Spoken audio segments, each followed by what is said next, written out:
Hello, everyone. The sun is entering Taurus tomorrow on the 20th of April. The GMT is 2:24 a.m., so in the very small hours. And I apologize that I did not actually prepare a different chart this time for the London chart.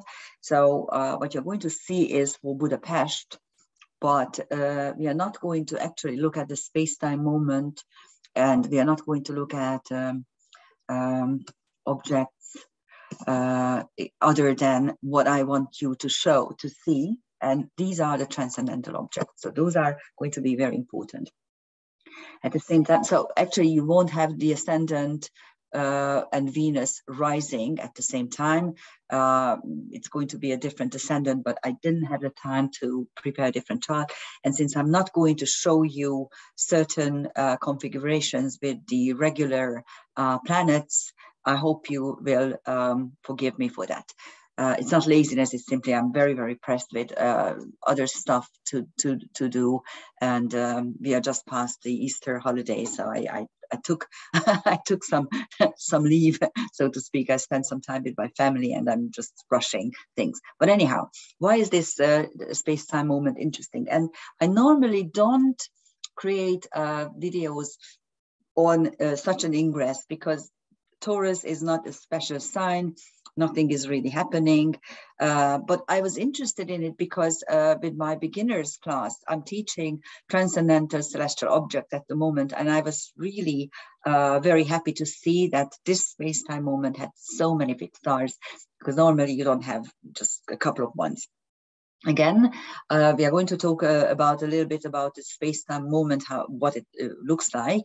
And what's interesting is that if you live somewhere where you can actually wake up quite early, you can see at that space-time moment Mars and Venus and Saturn rising. And if you wait another hour, you can even see Jupiter. But it's so you actually have, like, besides the moon, 4 planets in the morning sky at dawn. But if you live very up north, you won't be able to see it because of this. The daylight starts, so much earlier. But anyhow, what you have here is the following. Vesta is nearing Saturn. Not yet. There's another 2 weeks before the conjunction becomes exact. But Saturn and Vesta conjunctions, especially conjunctions, but all sorts of other aspects, denote oaths and promises. Big words like "I will always love you," "I will never leave you," all kinds of things. So it's going to be a space-time moment like that. Mars is nearing Austria, the karma breaker. And the Jupiter-Neptune conjunction is still very, very tight. So it's still within 2 degrees. The Pallas Athena Aries conjunction is also very tight. Pallas Athena is wisdom. Aries is drastically altered outward circumstances. In these times, we need wisdom in order to understand what's happening, because what mainstream media is telling you is not what's happening. I keep telling you this. Research it, please. Although all other opinions are totally squashed and totally, so the public is misled. That's what I wanted you to know. And the Mercury-Uranus conjunction, which was applying at the full moon, is actually separating by now, of course, because Mercury is a fast-moving planet. So these are the highlights. And then let's take a look at the transcendental celestial objects. On Venus, you find Nessus, which is a centaur, true centaur, so it's an inner Kuiper belt object, and Ahernar, which is Alpha Eridanus. Here I put here the constellation and whether it's an alpha, beta, gamma, delta, or whatever in the row. That is always not the absolute light strength. It simply means that within that constellation, it's the brightest or the next brightest star. You will see that the alpha and beta stars are sometimes alternating. For instance, 400 years ago, Sad al-Melek was the brighter star, and now Sad al-Sud is replacing it, but it's still the beta. Sorry, it's should be saying beta. Okay, I'm sloppy a bit. Anyhow, So Aherna is a very, very important star. You never see it from the northern hemisphere, unfortunately, because it's right close to the southern pole, actually. But this is the biggest or the largest of the constellations, and it sets out somewhere around the celestial equator, very close to Orion, I never know how to pronounce it. And then it goes all the way down to the South Pole.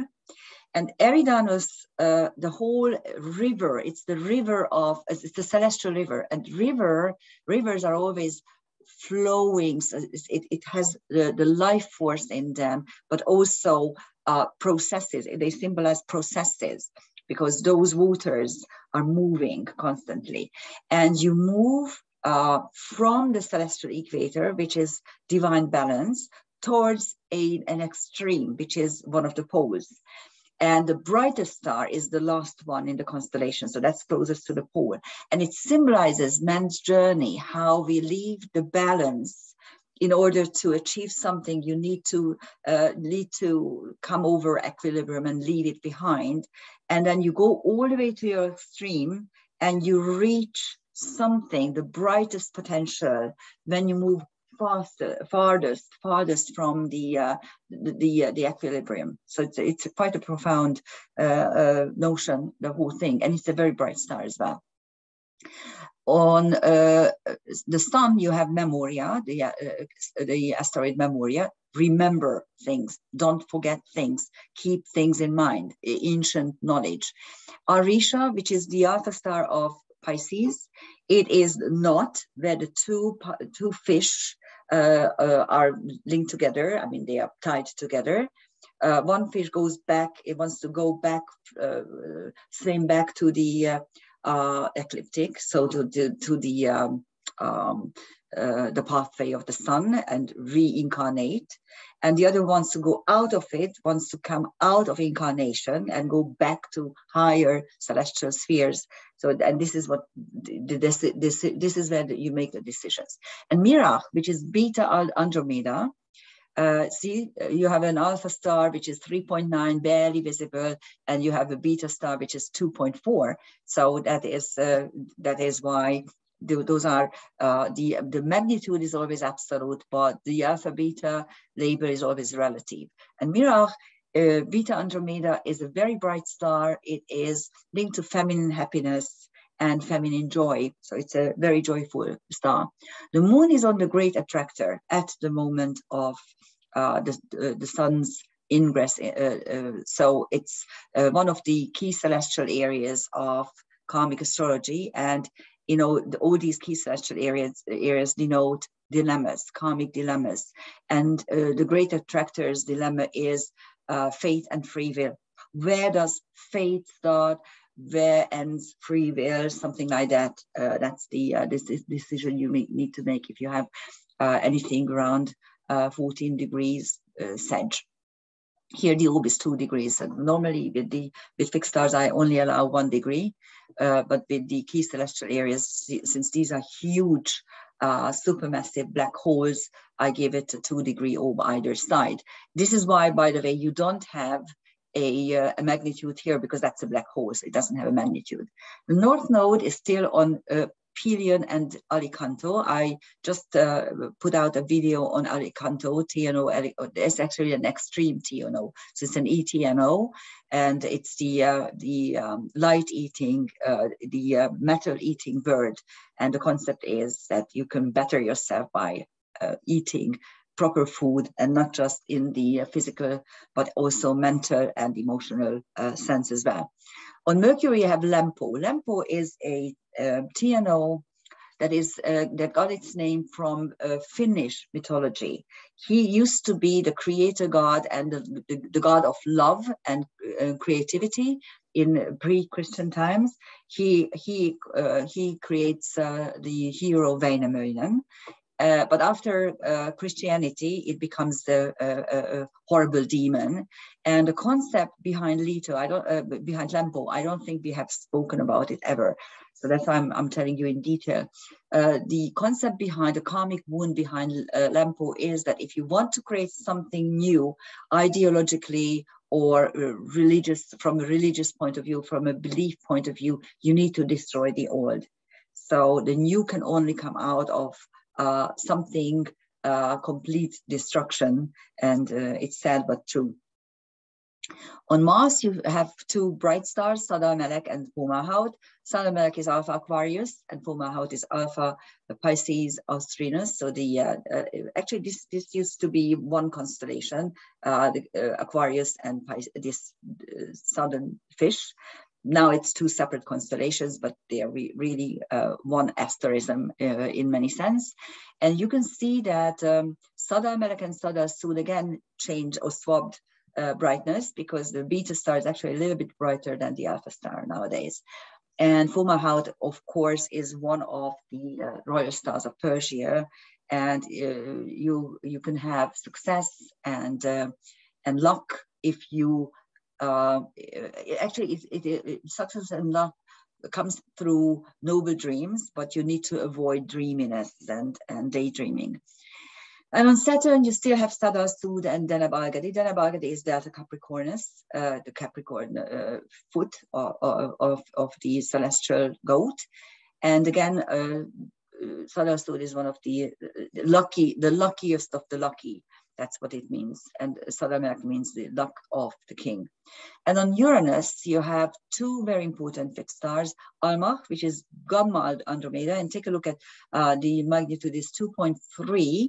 And again, here you have the same swap. Beta is 2.4. Gamma, the third star, is 2.3, so it actually became brighter. And Menkar is the alpha star of Set, and it occupies the liminal space between Aries and Taurus, and it symbolizes the stare of the Set. So it symbolizes the subconscious coming to the surface and finally showing what it's there. And I prepared two, sorry about that, I'm going with this again.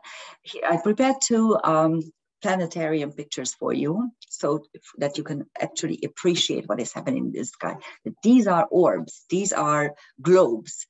And here you see the sun with the two stars. These are on the ecliptic at exactly the same degree as Taurus and the Taurus Ingress sun. Arisha is the knot of the fish, and Mirach is Beta Andromeda. So this is how far they are. It's a totally different area of the sky. You can never have a conjunction with Mirach because it's too up to the north.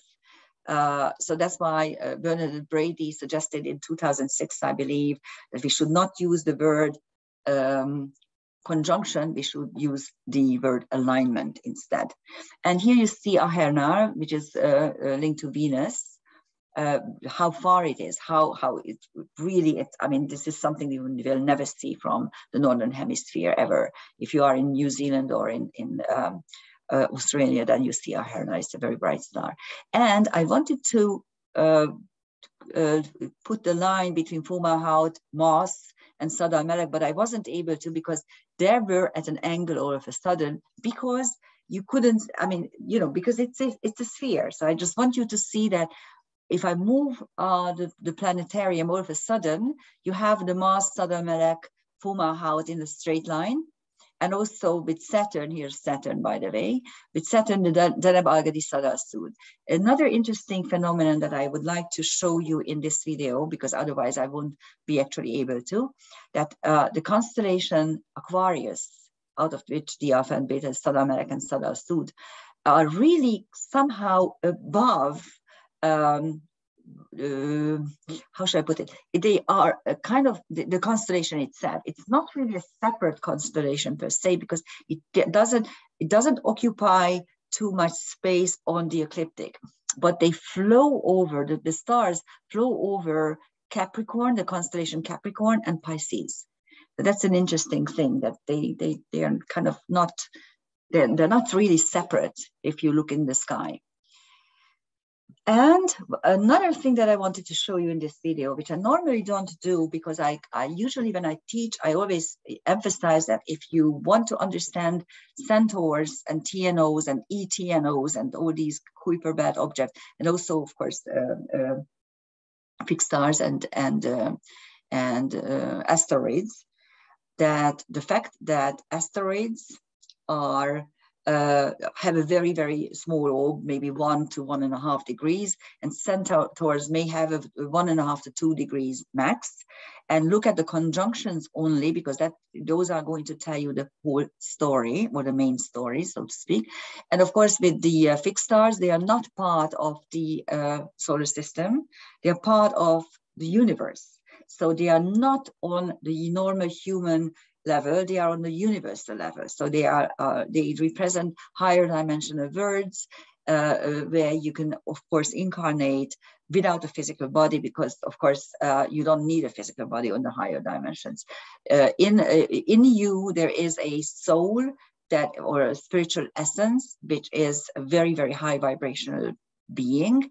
And this spirit, the moment you let this cell go away and you go up to the higher dimensions, this is where you can be free you can freely go wherever you want, and that's where you have the whole universe. But anyhow, so back to the centaurs and TNOs and whatever of today's, I mean, to the 20th space-time moment. And what is interesting, and this is something that I suggest if you are already an advanced karmic astrologer and you want to understand more what is happening in the space-time moment, just go and take a look at the centaurs at the same degree and see if they form also any kind of configuration of planetary picture. Here you have a dissolved T-square. The T-square is at the apex, you have Polus and Quaoar, and the two squares are Salacia and Logos make conjunction. And I added Lancelot and Aristoteles two asteroids as well, because they're really, really very tightly there. Lancelot, of course, is the knight in shining armor, and Aristoteles is, of course, a philosopher.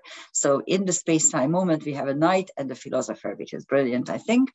At the apex of the T-square, you have Pholus, which is the hill, the mountain where centaurs live. So it's the living space.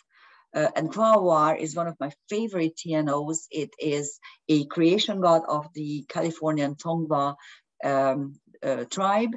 All of a sudden, Quaoar wakes up in nothingness, and he has truly nothing, only his physical body and his voice. And he decides to create, but of course, he doesn't have anything to create with other than what he has, his physical body and his voice. So he starts to dance and sing. And this is a very important message, because if you are actually going to wait for something to happen, but before it actually happens, if you actually make it happen, you're waiting for something to have more, if you understand what I mean. So, okay, I won't get married and have a baby before I have a house or before I have a good job and whatever. You will never achieve it. It's the other way around. Create with what you have already, and start creating with what you have. And in this way, you can create whatever you can, and you will be able to create whatever you want. So that's the message of Quaoar at the apex of this continuous T-square. On one side you have Logos and make. Logos is creation through words, utterances, and make is a TNO, a very interesting TNO. It's actually a dwarf planet, I think, already. We got the label of dwarf planet, just like Pluto. And make is in karmic astrology, it denotes how to call back the soul particles that got shattered in you. Sometimes soul shattering or soul dissolution is a valid karmic issue. But when you have make prominent in your chart, it usually says that you suffered through such an event, but now you are able to call back these fragmented particles of your soul. And with how we can see with logos, with uttering that I want you back, I'm calling you back. On the other side, you have Salatia and Lancelot. Lancelot again is the knight in shining armor, and Salatia is one of the healing words, or actually symbolizing serious Atlantean issues. And Salatia describes those souls who were so much longing for Atlantis that after the next couple of incarnations, they came back in the physical body of a dolphin. Now, this usually doesn't happen. I keep emphasizing that no matter how much you love your dog, no matter how much you love your cat, your dog and your cat cannot come back in a physical body. They come, I mean, in a human physical body. They come back in a dog or of course they have souls. Yes, all higher animals, horses, dogs, cats have souls. They have animal souls, and thus they come back in an animal body. The only exception was right after a couple of 100 years after the destruction of Atlantis, that some souls came back in the physical body of a dolphin, and that is what Salatia usually symbolizes. And then you have two dissolutions of this T-square. One is Chariklo, the wife of Chiron, who was a nymph, but turned herself into the first female centaur in order to get married to him and bear his child. And Astrea, the karma breaker. This is not a centaur. It's an asteroid. It's the fifth asteroid in the row, and in karmic astrology, it has a very serious, very important task, because she symbolizes karma breaking and destiny changing. So that is the space-time moment. And I rarely do this. I rarely actually show what centaurs and asteroids are creating. By the way, fixed stars can never create such configurations, because fixed stars are not on the ecliptic and not part of the solar system. So we can only create planetary pictures with the help of centaurs and asteroids. You can add to the picture conjunctions, alignments of fixed stars, of course, that you can do, but they are not going to form, fixed stars themselves are not going to form any kind of configuration, and never use any other aspects with them except for conjunctions in the longitude and parallels in the declination. That's for fixed stars. For the rest, you can actually do this, what I just did. You can actually find planetary pictures if you use a 1 to 1.5 degree for the asteroids and a 1 to 2 degree for the centaurs. Next, 1.5 degree. I usually use only 1.5 degree. So that's it for the Taurus Ingress, and thank you for listening. Have a wonderful Taurus season and a wonderful spring. Bye-bye.